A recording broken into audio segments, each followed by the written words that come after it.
Now, this webinar is the first webinar in our new 6-part series called Navigating the Gray Areas, Ethical AI for Nonprofits.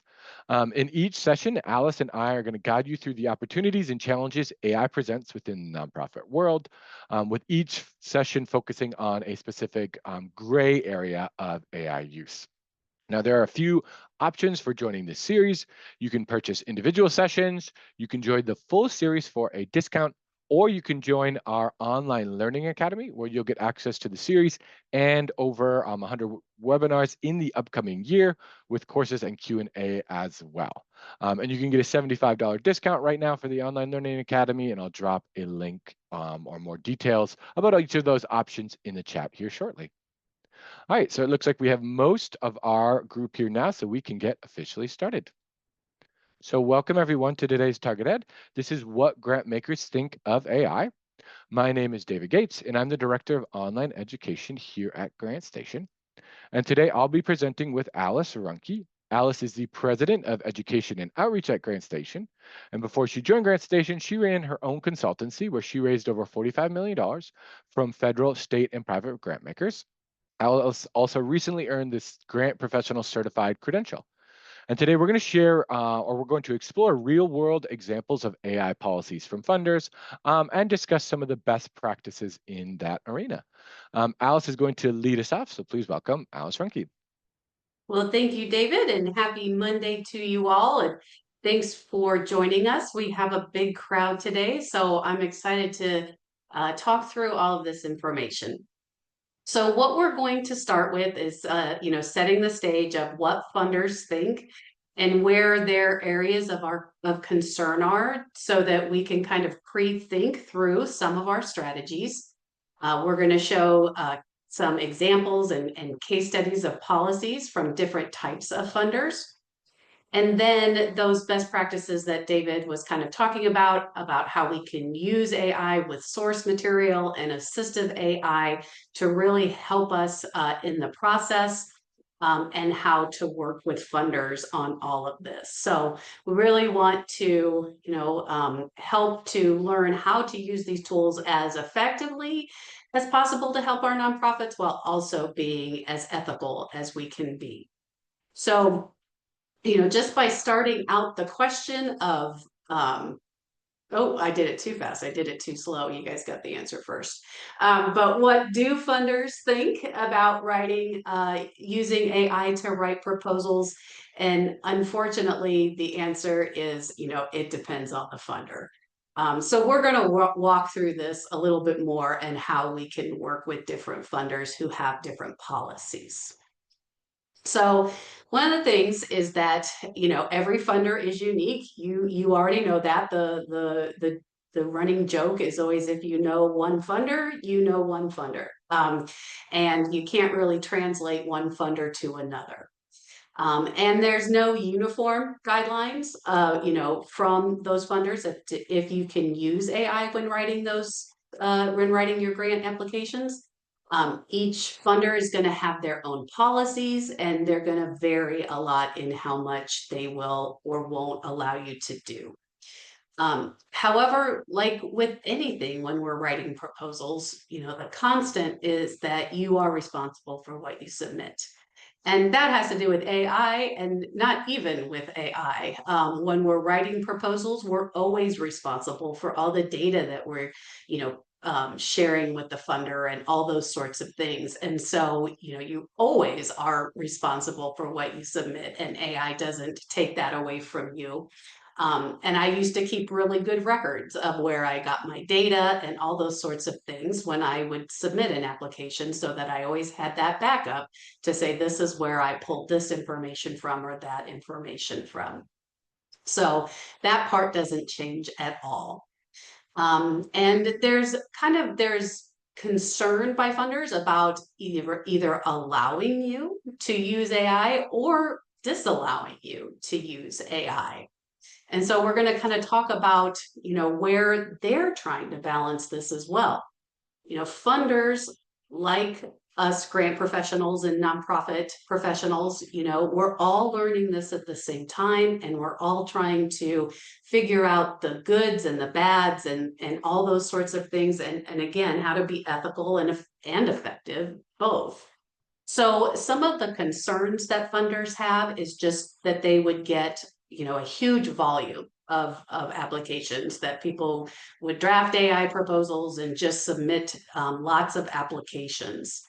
And when we're using AI, especially when we're not using our own source material, then a lot of times the content isn't really what you wanted to say. That AI's tools do make things up, and so there's an accuracy issue.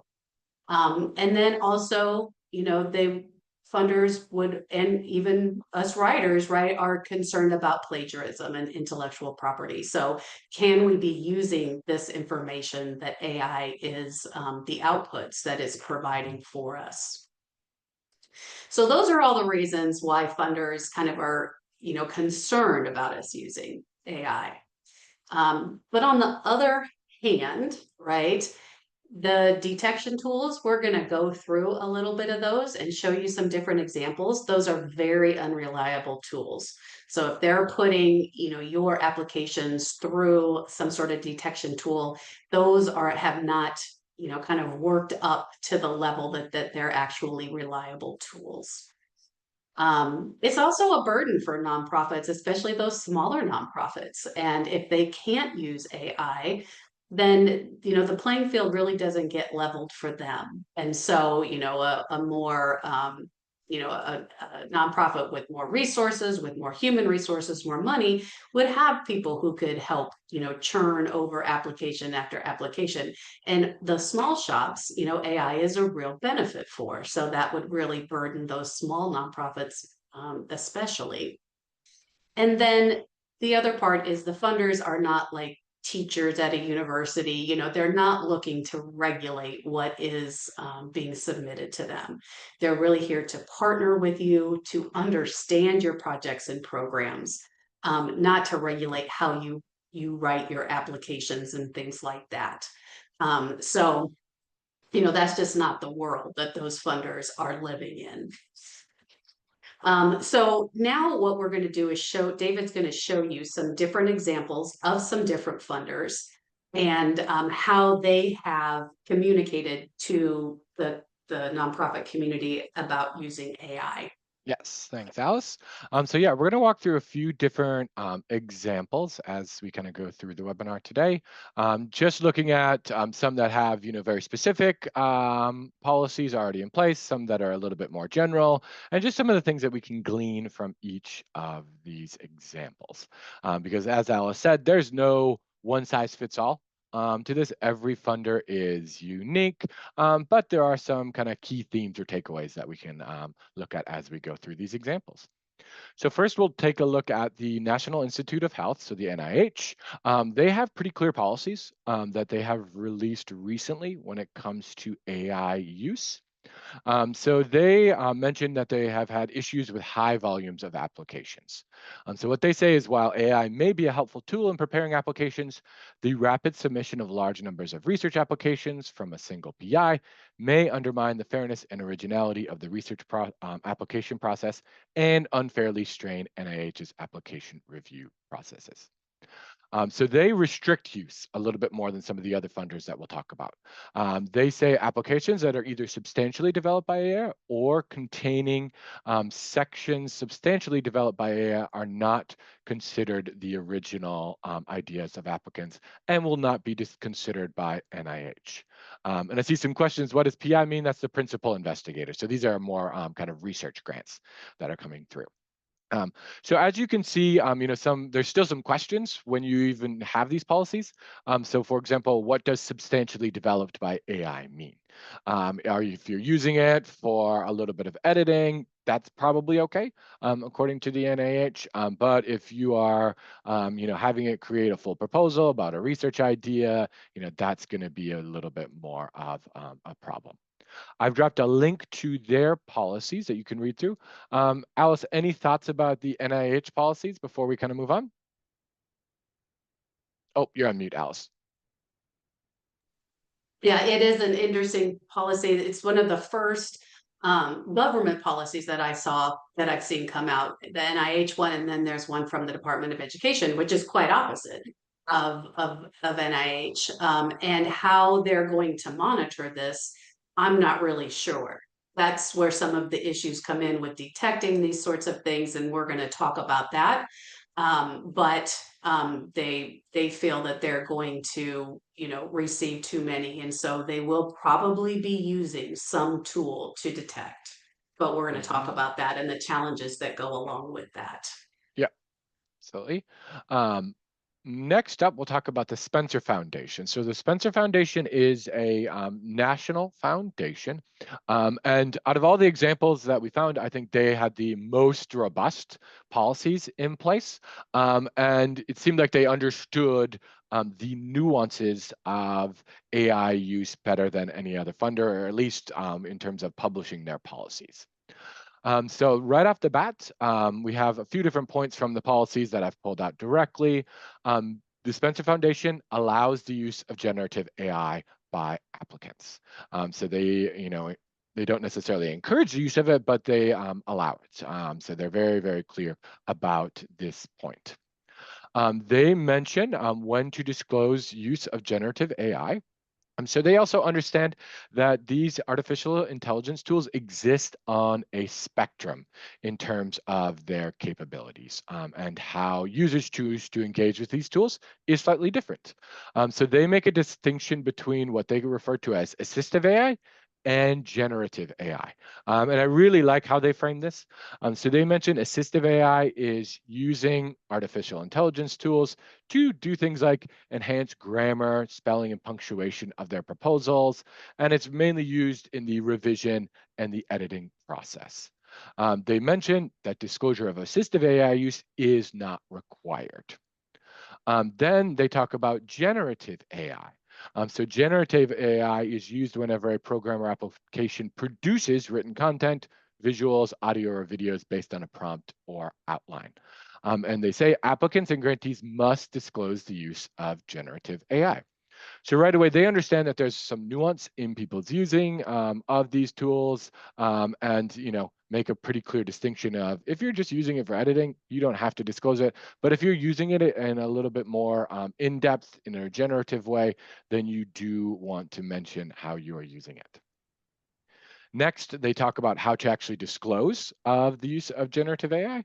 So they have a actual box within their submission system. So it's an AI disclosure checkbox that the applicants need to fill out.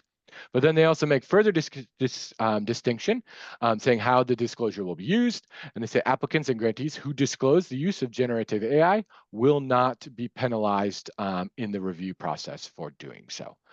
So what's great about the Spencer Foundation is right away, they say they allow it.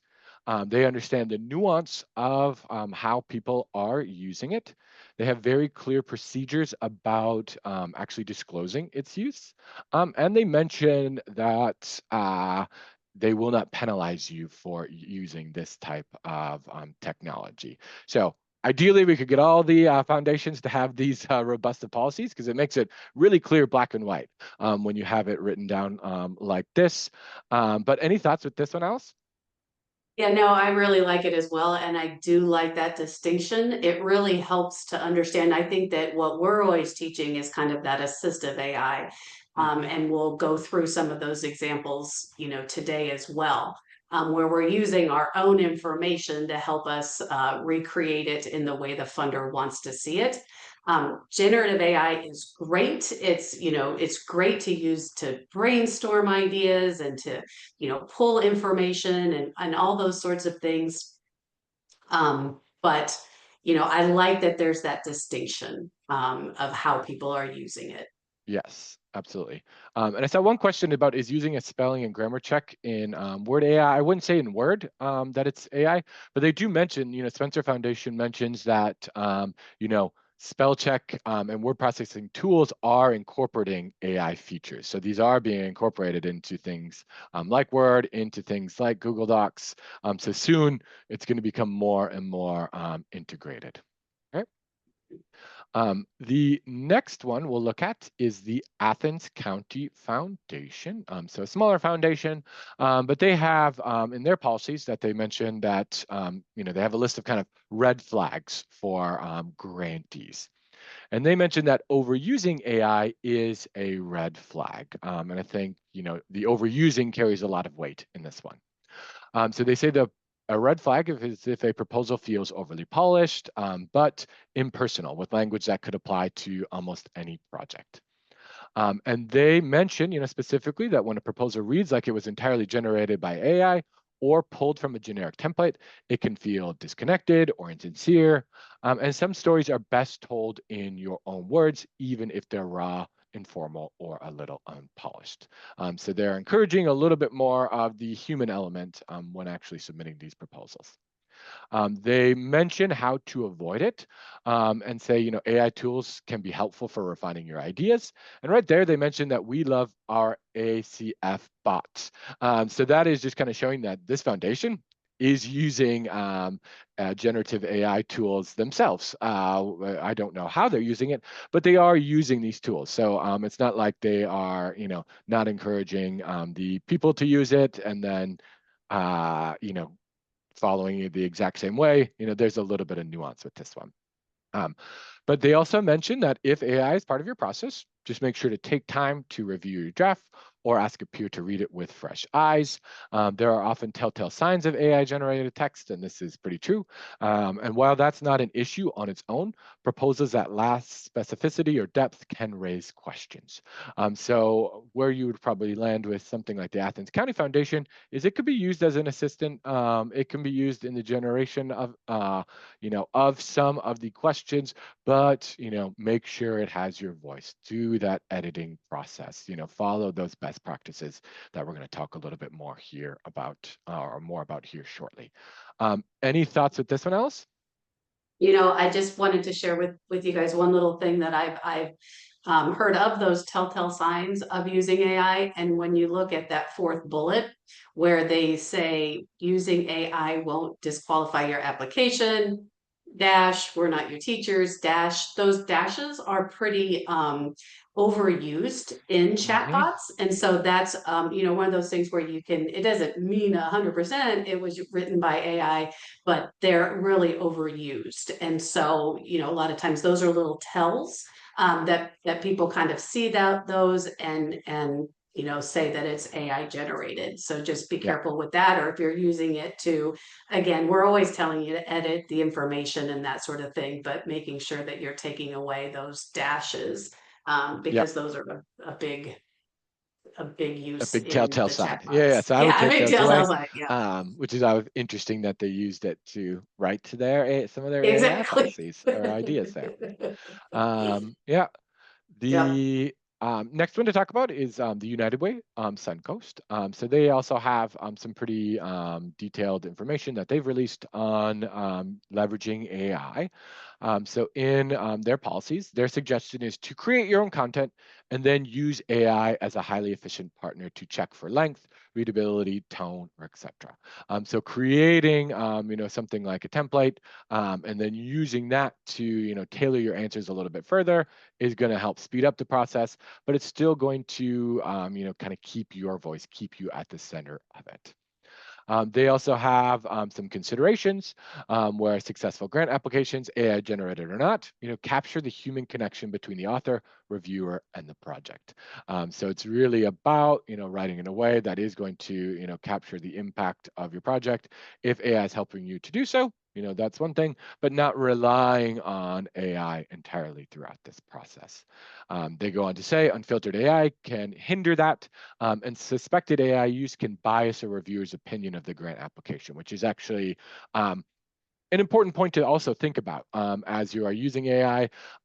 There might be a foundation that says it's okay to use AI, but then one of the reviewers maybe doesn't like it as much, which has their bias might come into that. So that's another nuance to this, just to kind of keep in mind.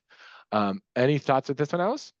Yeah, no, and I think that when we show you one example of using the tools, that again is kind of the best practices that we're always teaching is that, you start with something, you can get information and get outputs from it from the GPT, but then, you want to then come back and do it as a real iterative process so that your voice is in all of your applications.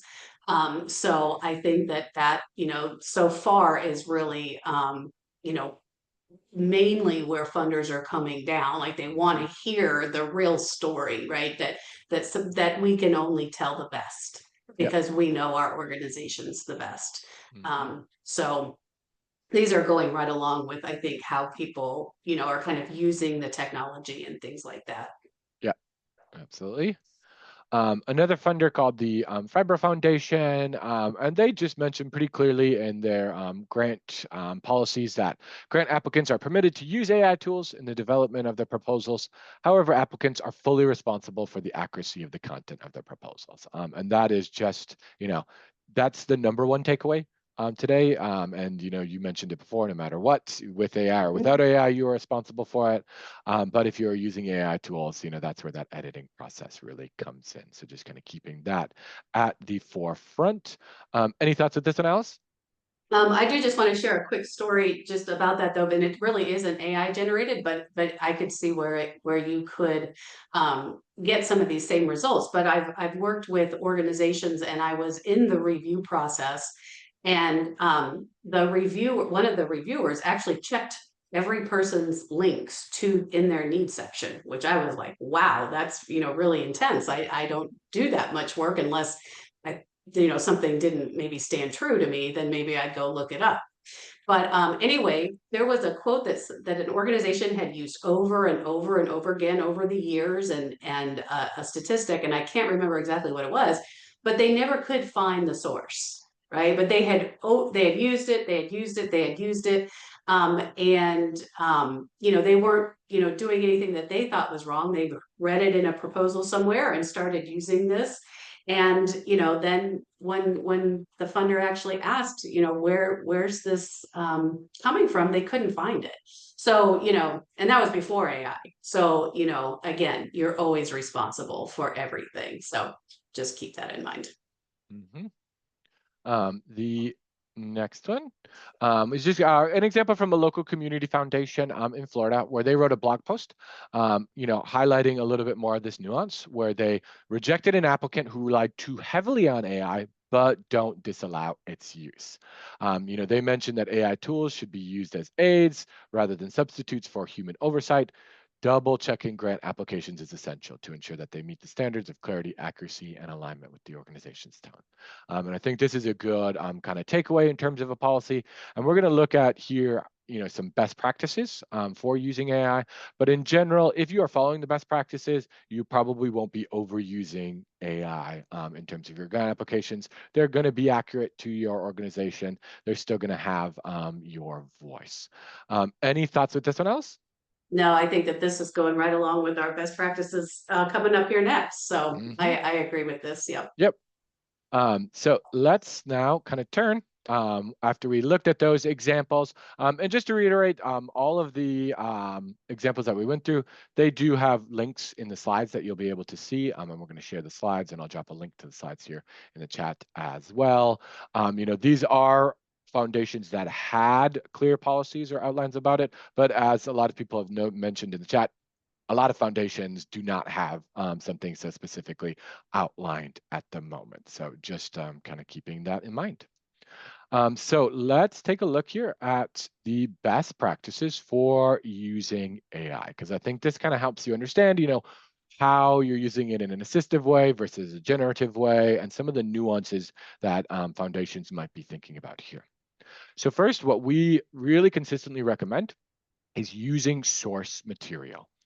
So when you use source material, what we mean here is actually uploading information into an AI tool that has some solid background information about your organization. This could be key documents like grants, case statements, annual reports, program descriptions. We often recommend uploading a comprehensive grant template. So you've created a grant template. We call it the project planning framework that has all the information that you, or most of the information that you would have in a full grant proposal. You've written it out yourselves, and then you're using AI to kind of tailor that information a little bit more to the specific question. You could also direct AI to specific web pages on your website. So if you have, really detailed part of your website that has your programs, your impact, that could be another way to give it some background information. But when you use source material, what ends up happening is it's going to give you more accurate, relevant, and tailored responses, and it reduces the risk of misinformation. So it's not going to necessarily make things up about your organization. It's going to use that source material as a guiding point. It will use the language in that source material as a guiding point. It's going to add, its own little bit of AI polish to it, and then you can kind of work and edit that as you go through.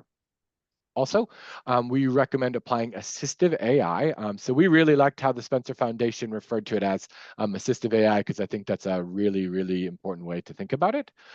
So when you're viewing it as an assistive rather than a generative tool, it's your assistant that is good at grammar checks, improving readability, kind of clarifying tone, shortening or expanding sections. But you're taking, if you're using that source material, you're taking things you've created yourself, your kind of voice, implementing that right into the tool itself. And then we talk about editing. So, do not ever take anything directly from a chatbot, even if you're using source material and using it as assistive AI. Edit the outputs. Make sure it aligns with your voice, make sure it is accurate, and make sure it aligns with what you want to represent of your organization. And this is, by far the most important step, is reviewing any outputs, updating them as you need before using them in any type of grant application. Any thoughts with these, Alice, before we kind of talk through some of these examples? No, I think some of the examples are going to help show too those differences that funders would see if you were using it in different ways. And so I think that our examples will really show why you want to use the source materials and edit and all those sorts of things. Yeah, let's take a look. So first, I'm just going to show you a handout that we will share with you with the slides and the recording. And once again, I'll drop a link to that in the chat here shortly. But you can see this now, right, Alice? Showing up? Yes. Okay. So we have 3 different examples here of essentially the same work by something called the Lynn Community Center in Run Far, West Virginia. And this is more or less what Alice created, a hypothetical organization and their hypothetical programs to kind of teach some ideas about the best practices with grant writing. Now, the first one here is the human-generated text about the Lynn Community Center, their background, and their different programs. This human-generated text was written by Alice herself. How long ago did you write this, Alice? Oh gosh, it had to have been at least 10, Yeah, 12, yeah, years ago. Yeah, before AI kind of before as AI we came know it out. is. Yes. Yeah. Alice wrote this, and this is published, in the book you wrote that we Yeah. pulled directly from it. So, you can go through, read this. We don't necessarily need to go over this part in detail, but I do want to just kind of show you this. You're going to get this as a handout. The next example is one where we use it as AI assisted. And I'm going to show you exactly what I mean by AI assisted.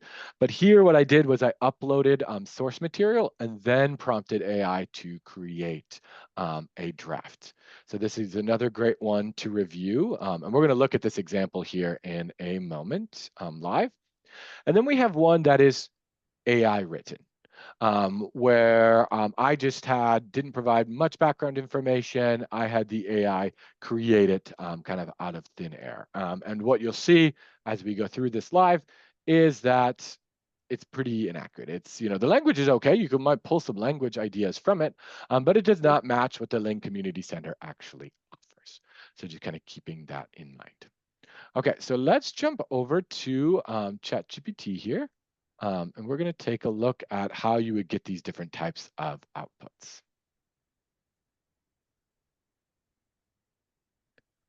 Okay, so first, what I want to do is I want to just start with what if I didn't use any source material at all? What if I just had ChatGPT, answer a question in a grant proposal with some pretty limited background information? So the type of prompt I would use here is I said, I need help answering the following question from a grant.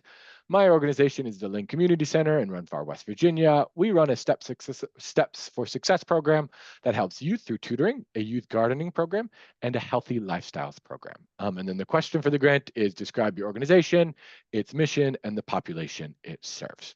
So I'm going to enter this here. And let's see the outputs. So right away, it has the organizational description, has a mission, the programs and services, and just as we're clear, this is all made up. This is not the mission statement of the Link Community Center. It sounds like a pretty good mission. Our mission is to empower children, youth, and families through high quality programs that encourage learning, wellness, and personal growth. I like that statement, but that is not the Link Community Center's mission statement. It is creating this when I use this type of prompt and ask it to do something without much background information. Then it has information about these different programs that I mentioned. Pretty high level, pretty basic. The youth gardening program teaches youth about nutrition, environmental stewardship, and teamwork. Kind of does, but there's a little bit more specificity to it. And then it has the population served. Once again, it is, creating this. It is making this up when answering this question. Any thoughts with this one, Alice? Yeah, and my other thoughts on this are, in a question like this, you would really want to have, more of those details directly about those programs. You'd want to have numbers, this is how many people we serve, how many kids are in our programs, how many people are succeeding, like having all of that data as well is what really makes, these strong and meaningful to a reviewer. So, again, you can see where it is an answer, it's well written. It just isn't something that has enough details to really, for any reviewer to be, Mm-hmm. excited about the program. Yeah. Because there's just not the details that are needed. Yeah, there's no kind of meat to it. So Yeah. that's important to remember. And that's what you're going to get if you're just using it to kind of, answer a question without much background information. But in terms of best practices, what we recommend is providing source material. So what I am going to do is I am going to attach a comprehensive grant template. And this is what we teach here at Grant Station using something called the project planning framework to kind of think through your programs before you're actually doing the writing for a specific grant opportunity. This is a very comprehensive template that includes, the needs section, the outputs, the evaluation, the organizational background that we have created ourselves. Now, if I use this as reference material, and then I follow a similar prompt and say, I need help writing a grant for my nonprofit, use information in the attached document to help me answer the question below from an RFP. Provide a detailed answer, which includes specific data and utilizes multiple headings. Write in full paragraphs when appropriate. So the question, don't need to say that twice, is describe your organization, its mission, and the population it serves. If I enter this there, now it's going to have a much more detailed response, or I would expect it to. It usually does. All right, so right away we have the organizational overview, and starts, founded in 2009. The Link Community Center is a nonprofit based in Run Far, West Virginia. Since its founding, we've served hundreds of residents in the surrounding area. In 2020 alone, this is what we served. This is true. This is pulled directly from that template that we have already created. Same thing with the mission. It did add, I think, a little bit here in terms of the organization believes that by addressing these issues. So I think it added a little bit to the mission that we had there. But this is where that editing process comes through, but it is pulling the actual mission from the organization. Then it breaks down the different programs. So the Steps to Success program has an overview of it. What's interesting here is it's pulling in some different pieces. So, we have an overview of the program, but it also is pulling in some specifics from the actual outputs, that we are doing one-on-one and group tutoring sessions held 5 days a week, that we have individual learning assessments at the beginning, and that we have motivational speakers. Then it pulls in data from a different section to talk about some of the impact of the program. Same thing with the youth gardening program and the healthy lifestyles program. And then it breaks down the population served. What's interesting here is this information, the median household income is a little over 32,000. That's coming from our needs section, not from our organizational background, but it's pulling content from different sections. It's all accurate, but it's assembling it in a unique way. And this is kind of the power of using it where you're uploading that comprehensive source material. You're going to get a lot more accurate outputs that are aligned with your voice. You can obviously edit it a little bit further, but it's streamlining that process in a really strong way. Any thoughts with this one, Alice? Yeah, no, and I mean, I think that that's, where I think the tools really do help us when we have things already prepared. It can take and put it in the order the funder wants to see it, again, with that editing and that sort of thing, but it's your own work repurposed. And that's a much more impactful application than the one we saw before. So Yep. yeah. And I see some questions there. Francine saying, so when you're using AI with your own source documents, is this considered generative or assistive? It's probably somewhere in between. There's not necessarily a black and white with what those mean. I would say it's pretty closer maybe to the assistive AI because we spent a lot of time creating this. Obviously, it's assembling it in a slightly different way. It's not just using it for editing, but just to kind of keep that in mind. And then another question, do you have to give the AI documents or can you refer to your organization's website to extract information? So no, you could use this in the same way where you would have it visit your website. The one thing to be aware of is it's not going to look at your entire website. It's only going to look at the page that you supply it information to. So for most nonprofits that I visited, you don't have everything listed on a single page. You might have, your organizational history on one page and then your programs on a different page. It's not going to go through and dig through every single page on your website to extract that information. But it will go specifically to those subpages and pull information from those. Okay, so those are just kind of some key ideas about the best practices. We're going to go into a lot more detail about this specific using source material in some upcoming sessions, but just wanted to kind of show you some of those best practices as we are getting started in our series here. So now let's jump back to the slides, talk about a few other aspects. And I know there were a lot of questions about AI detection.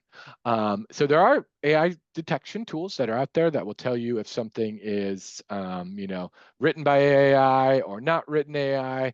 Unfortunately, they're not that accurate. They have lots of false positives. So false positives is kind of the bigger problem where they're saying things that are not AI generated are AI generated. Less false negatives, so they are kind of able to detect AI generated text, but sometimes they're attributing it, something that is not written by AI to AI. I have some resources to explore here from a couple of different universities. So MIT has a page talking about how AI detectors don't work. So they've looked at a number of different studies and shown that these tools just aren't as accurate as people are hoping they could be. Similarly, the University of San Diego has some resources talking about how they might not be as strong as we would hope. So what I did is I tested one AI tool called originality.ai. Now, those examples that I showed you before, the human written one that was written by Alice, as you said, 10 years ago, before AI even existed, mentioned that it was an 88% chance it was written by AI. Okay, so right away we know that it's a false positive there. So it is attributing something that is not written AI as AI. The AI assisted one, it said is 92% chance it was written by AI, so a little bit higher than the one that was completely human written. The one that I just wrote entirely with AI it had 100% chance. So in that sense, it was able to detect, that AI wrote this entirely. So it can often detect those aspects. Some tools are stronger than others, but once again, these tools are not as strong.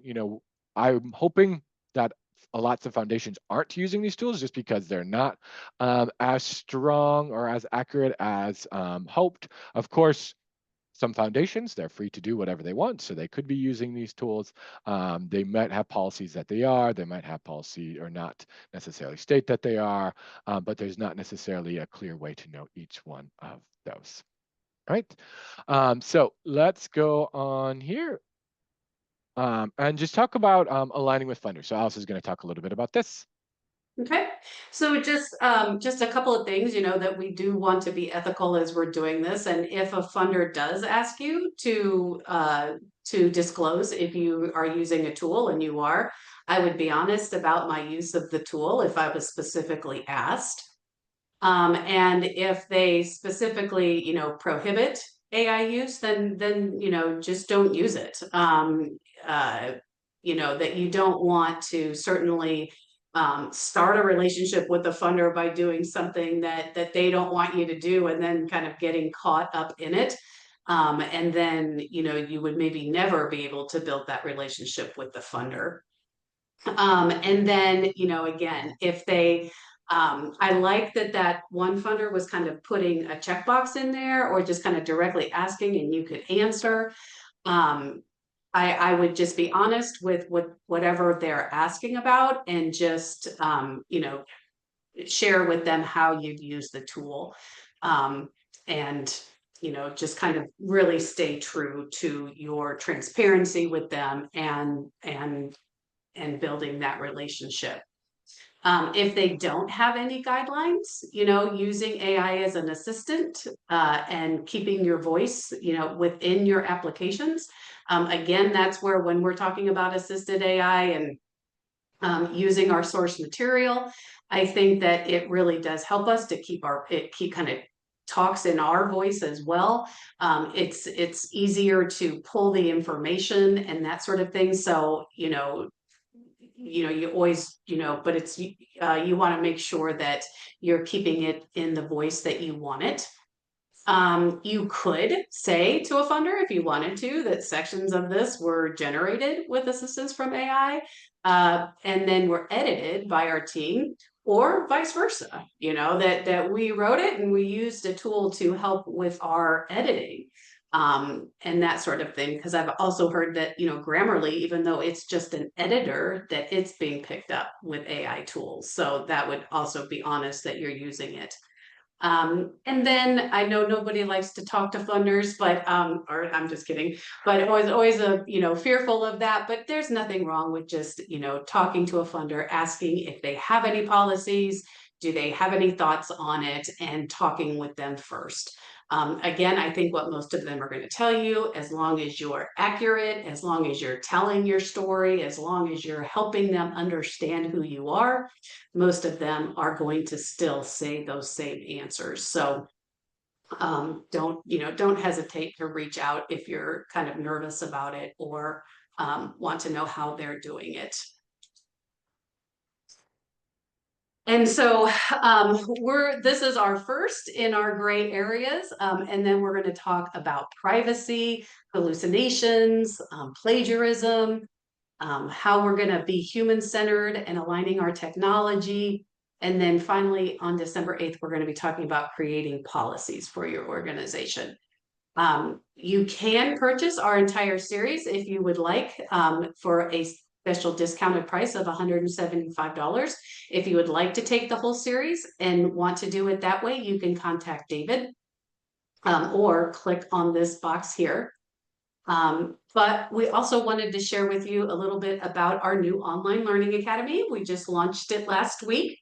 And what we're moving to is, we're still having where you can come and take one webinar at one time, but we've taken all of our online learning content, and for one price per annual year, you can get access to all of our live webinars, all of our target eds, all of our online courses that we have, a resource library, You can look at previously recorded AI webinars, and we're going to have different Q&A sessions where you can come and ask for advice on AI stuff with David or grant writing with me and different things like that.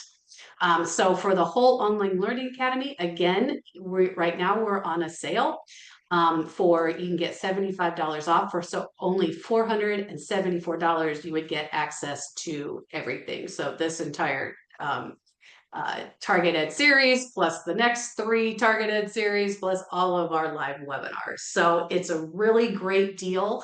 And if you use the coupon OLA75, you can get that discount until the 20th. And that will be on your slides when you get them. And so, David, were there other questions in there that we Yeah, I think there missed? are a few that we should probably go over.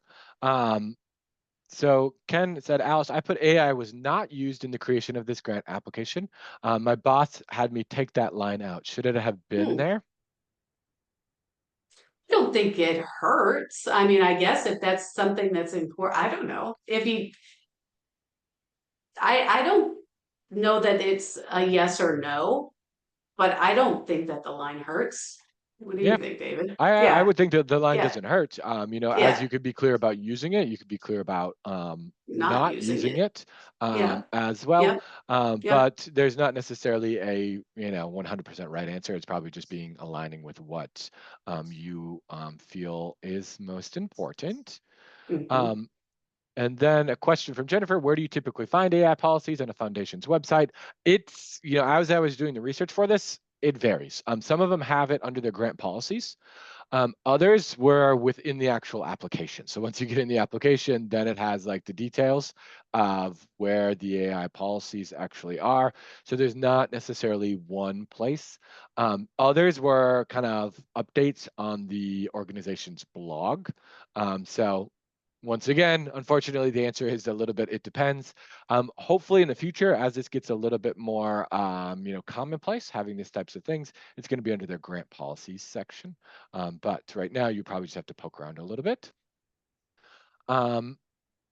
Then we see some questions about, what would be the point of requiring to disclose of generative AI use if it's not penalized?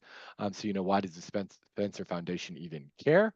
I can't necessarily answer for the foundation, but I would say they're probably just curious about who's using it, how much they're using it.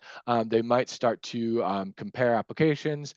They might, just start to notice that, for example, 95% of people say they are using it. It's just kind of data for them to have a little bit more understanding of who's actually applying to them. So they might be using it for their own internal use. That would be my suspicion. Any thoughts with that one, else?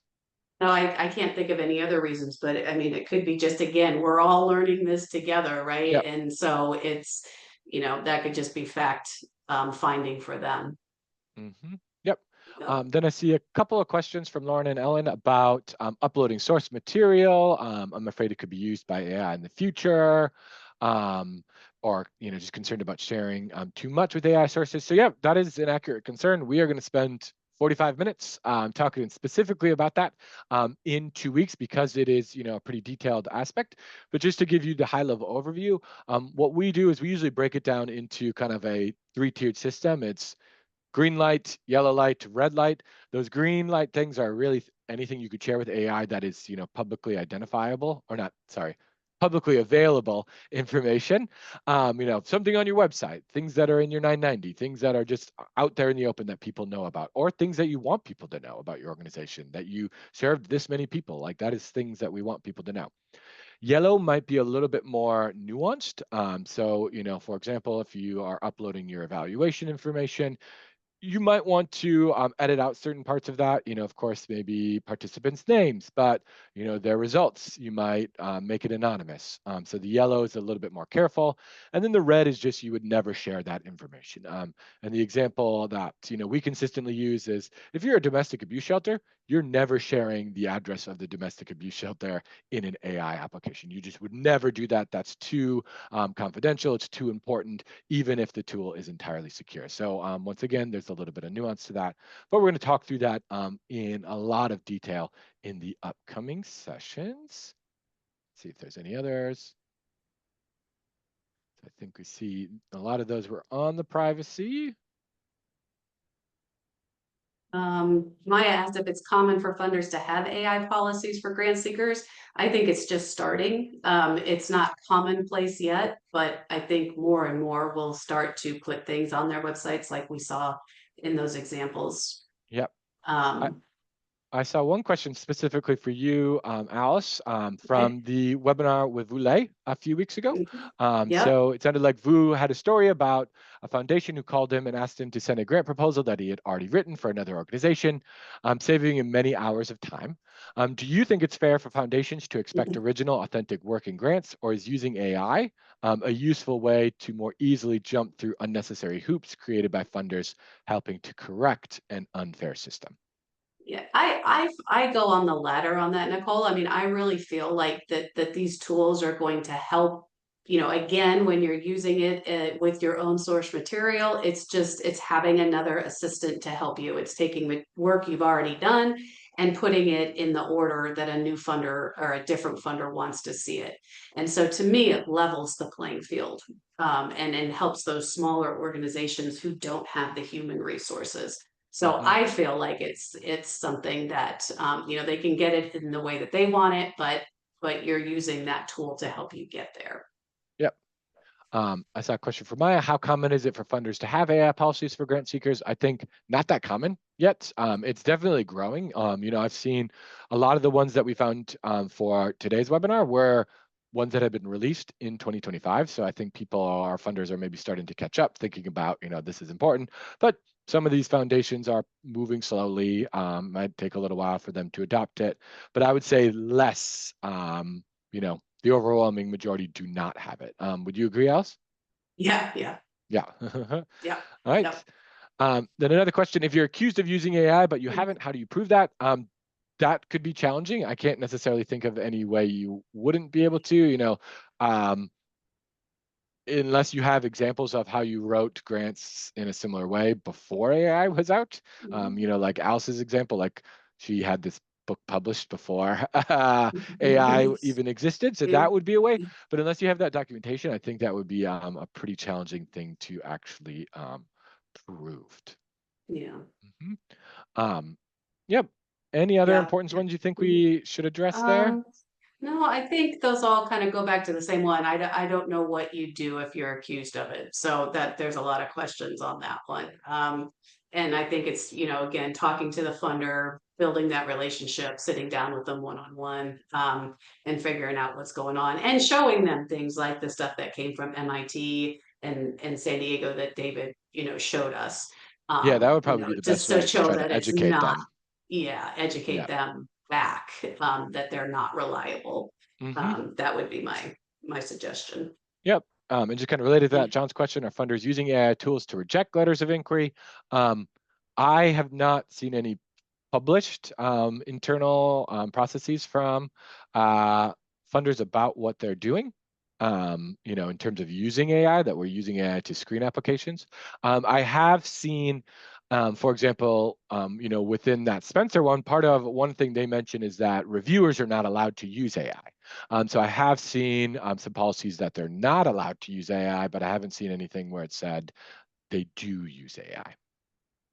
Yeah, so I think that's probably important. But once again, sometimes the actual process is a little opaque, between what a funder is actually doing. So we can't say anything about that for certain. Visit GrantStation to see our latest online education offerings in the form of live webinars, interactive workshops, and on-demand learning. GrantStation.com.